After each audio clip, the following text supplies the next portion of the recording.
परमेश्वर ने हमें स्वर्गीय आशीष से आशीषित कर दिया है। आमीन। धन्यवाद।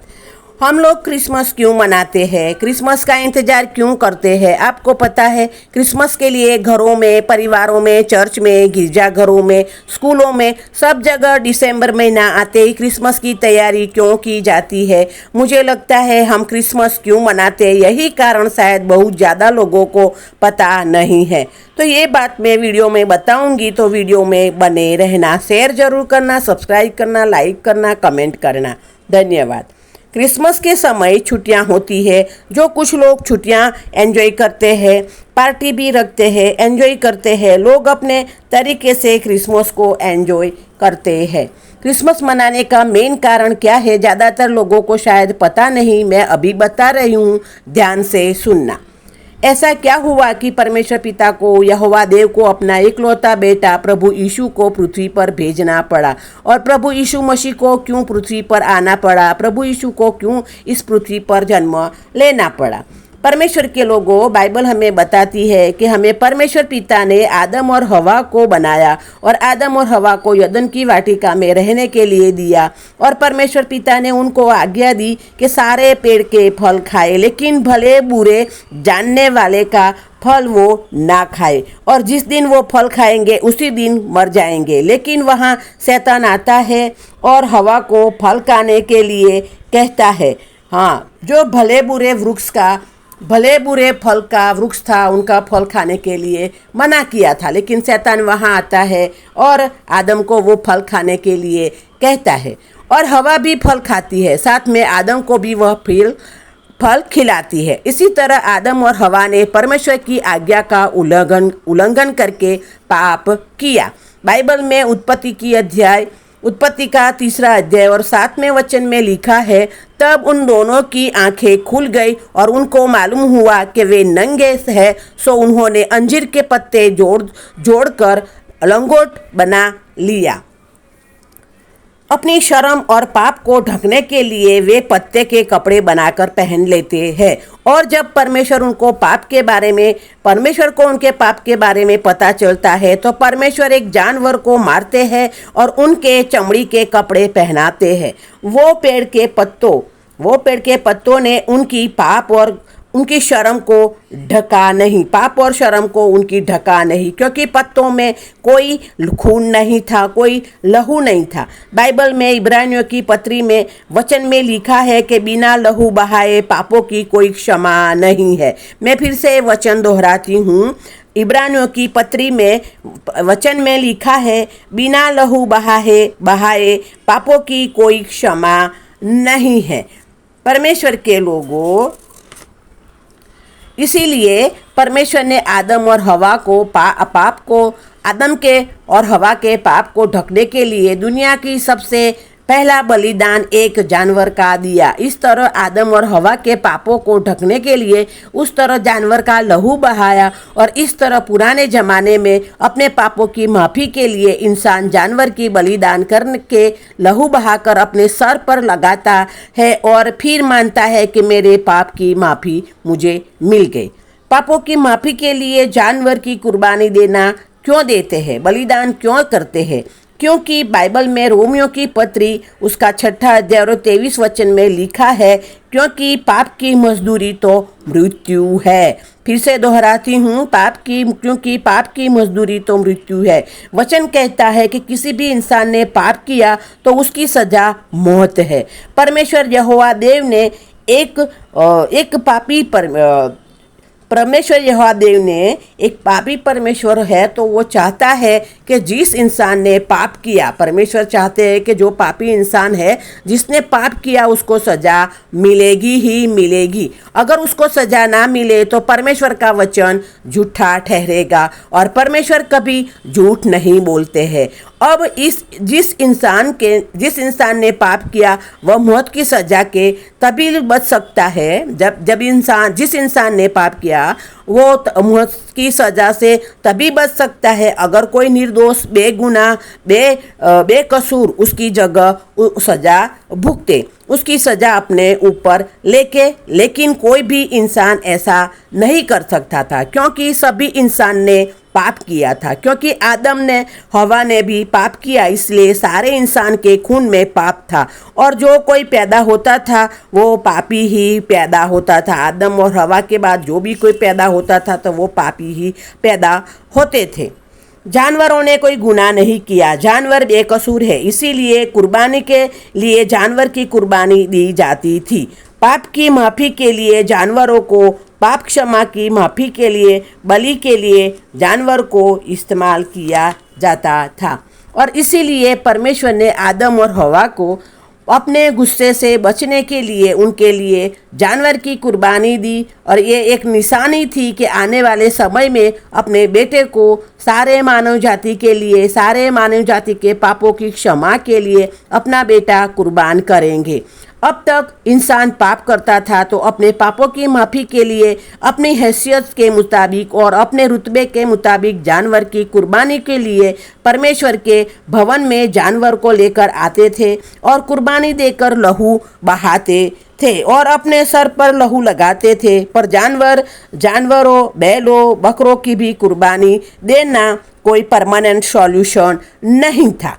आदम और हवा के पाप को ढकने के लिए परमेश्वर ने बेगुनाह और बेकसूर जानवर का लहू क्यों बहाया? क्योंकि जानवर निर्दोष, बेगुनाह और बेकसूर होते हैं, क्योंकि जानवरों ने कोई गुनाह, कोई पाप नहीं किया था। इसीलिए वो इंसान की जगह मरते थे जिन्होंने गुनाह किया होता था। उस बेकसूर और बेगुनाह जानवर की कुर्बानी से इंसान के पाप को ढका जाता था और इंसान जाने अनजाने में पाप कर देता था, जाने अनजाने में गलतियां कर देता था। इसीलिए इंसान को बार बार जानवरों की, यानी बेगुनाह निर्दोष जानवरों का लहू बहाना पड़ता था।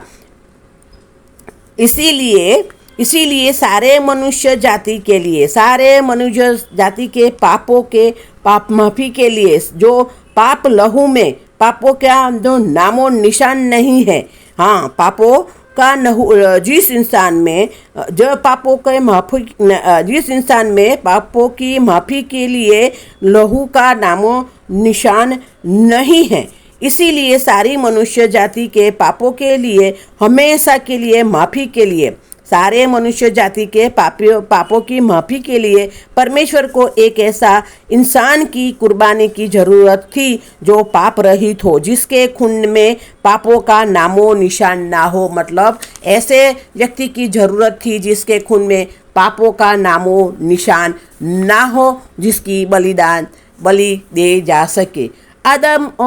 आदम के खून में पाप था, इसीलिए जो आदम के बाद पैदा हुए वह सब पापी ही पैदा होते थे, क्योंकि वे सब इंसानी पिता से पैदा होते थे। परमेश्वर आदम और हवा को बहुत ही प्रेम करते थे, और जब परमेश्वर को पता चलता है कि शैतान ने सांप के रूप में आकर हवा को भरमाया और पाप करवाया, तो उस समय परमेश्वर शैतान को एक भविष्यवाणी करता है और उस समय परमेश्वर क्रिसमस की घोषणा करते हैं, जिसके बारे में बाइबल में हमें बताया है कि और मैं इस स्त्री के बीच में और तेरे वंश और इसके वंश के बीच में बैर उत्पन्न करूँगा, वह तेरे सिर को कुचल डालेगा और तू उसकी एड़ी को डसेगा। पहले फिर से मैं इस वचन को पढ़ती हूँ। बाइबल में उत्पत्ति की अध्याय 3 और 15 वचन में लिखा है, और मैं तेरे और इस स्त्री के बीच में और तेरे वंश और इसके वंश के बीच में बैर उत्पन्न करूँगा, वह तेरे सिर को कुचले डालेगा और तू उसकी एड़ी को डसेगा। इस वचन में परमेश्वर ने ये भविष्यवाणी अपने बेटे प्रभु यीशु मसीह के बारे में की थी, जिससे आने वाले समय में एक कुंवारी लड़की के द्वारा जन्म लेना था। इस भविष्यवाणी में परमेश्वर ने शैतान को कहा, औरत का वंश यानी यीशु मसीह शैतान का सिर को कुचलेगा, और इसीलिए परमेश्वर ने अपने बेटे प्रभु यीशु मसीह को एक कुंवारी लड़की के अंदर भेजा, और इस तरह एक कुंवारी लड़की यानी मरियम माँ पवित्र आत्मा के द्वारा गर्भवती हुई। और अगर यीशु मसीह का जन्म भी इंसानी पिता के द्वारा होता तो दूसरे इंसान की तरह वह भी पापी होते और उनकी कुर्बानी से कोई फायदा नहीं होता। और अब औरत को बच्चे का गर्भ धारण करने के लिए इस्तेमाल किया, क्योंकि परमेश्वर के द्वारा की गई गर्भ भविष्यवाणी गर्भ के द्वारा की परमेश्वर के प्रभु यीशु की गर्भ की भविष्यवाणी की गई, क्योंकि परमेश्वर के द्वारा की गई भविष्यवाणी वो औरत के द्वारा पूरी होनी थी। परमेश्वर सर्वशक्तिमान परमेश्वर है। वो पास्ट, प्रेजेंट और फ्यूचर में क्या होने वाला है वो सब जानते हैं। परमेश्वर जानते थे कि आदम और हवा पाप करेंगे, इसीलिए परमेश्वर ने औरत को ऐसे बनाया, ऐसे डिज़ाइन किया कि जब औरत गर्भवती होती है तो माँ और बच्चे का खून कभी भी आपस में मिक्स नहीं होता, मिल नहीं पाता। परमेश्वर के पास पहले से ही ये योजना थी और इस तरह एक कुंवारी मरियम लड़की पवित्र आत्मा के द्वारा अलौकिक तरीके से, सुपरनेचुरल तरीके से गर्भवती होती है और एक बच्चे को जन्म देती है। और इस तरह यीशु मसीह का खून पाप रहित, पाप से आज़ाद था, क्योंकि यीशु मसीह का जन्म किसी इंसानी पिता से नहीं हुआ था, लेकिन खुद परमेश्वर के द्वारा हुआ। इसीलिए यीशु मसीह के जन्म के साथ इंसानी पिता का कोई ताल्लुक नहीं, कोई संबंध नहीं है। प्रभु यीशु ने अपनी सारी उम्र में कोई गुनाह नहीं किया, पाप कोई नहीं किया, कोई गलती नहीं की। प्रभु यीशु मसीह पूरी जिंदगी जब तक धरती पर रहे कोई पाप नहीं किया, कोई गलती नहीं की और वो बेकसूर थे और निर्दोष थे। इसीलिए प्रभु यीशु मसीह हमेशा की पापों की क्षमा की कुर्बानी के लिए एक परफेक्ट बलिदान थे। जिस तरह एक बेकसूर जानवर की बलि के लिए लाया जाता था और जानवर को लेके आने वाला जो पापी होता था वो एक बेकसूर जानवर की बलि से बच जाता था, इसी तरह यीशु मसीह एक बेगुनाह निर्दोष जानवर, एक मेमने के तरह सारी मानव जाति के पापों के लिए क्रॉस पर कुर्बान हुए, अपना बलिदान दिया। वो हम सब जानते हैं। प्रभु यीशु ने क्रॉस पर कांटों का मुंगट पहना गया, प्रभु यीशु को हाथे पैरों में खीले जोड़े गए, प्रभु यीशु ने कोड़ों की मार खाई। इस तरह प्रभु यीशु ने सारी मानव जाति के लिए सारे पाप, सारे बंधन, सारी बीमारियां, सारे संकट, सारे दुख दर्द, सारे शैतानी बंधन प्रभु यीशु ने क्रॉस पर सहन कर लिया और सारे मानव जाति को पापों की माफ़ी दी, छुटकारा दिया, सारे मानव जाति का उद्धार किया,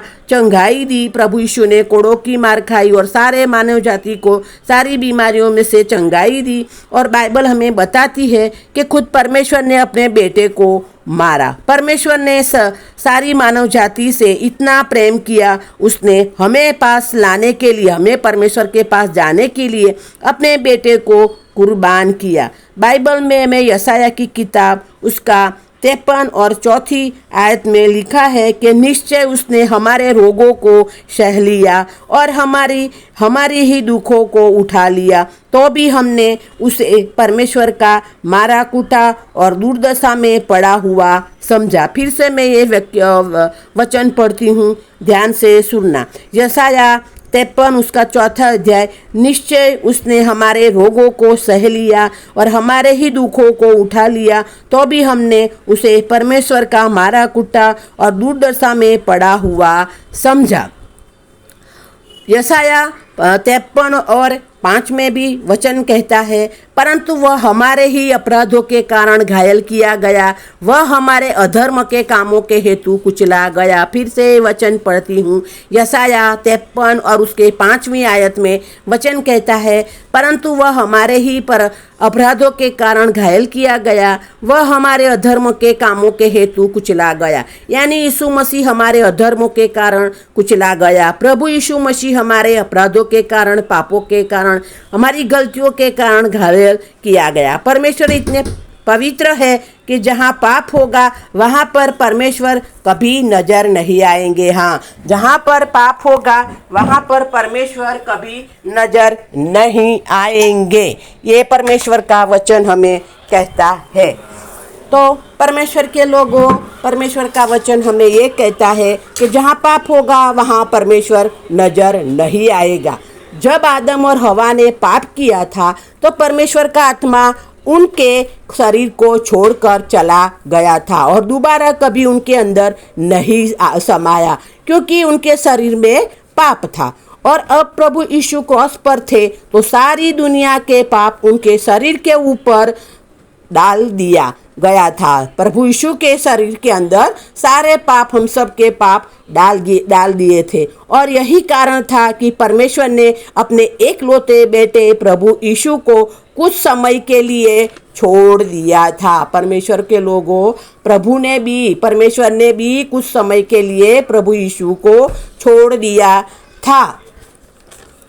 परमेश्वर के लोगों, क्योंकि इस समय क्रॉस पापी ही नहीं लेकिन पाप बन चुके थे। प्रभु यीशु इस समय क्रॉस पर पाप बन चुके थे। इसीलिए प्रभु यीशु ने चिल्लाकर कहा, हे मेरे परमेश्वर, तूने मुझे क्यों छोड़ दिया। परमेश्वर पिता किसी के साथ भी पक्षपात नहीं करते। परमेश्वर खुद इतने दृढ़ है कि जब पाप उसके बेटे के शरीर पर था, प्रभु यीशु के शरीर में पाप था, यानी प्रभु यीशु मसीह पर था, तब अपने बेटे को भी उन्हें छोड़ दिया। परमेश्वर इतने दृढ़ है, इतने सच्चे हैं कि पाप से दूर रहते हैं। जब अपने बेटे पर भी पाप आया तो अपने बेटे को भी परमेश्वर पिता ने छोड़ दिया, बेटे को भी छोड़ दिया। लेकिन प्रभु यीशु कोई आम इंसान नहीं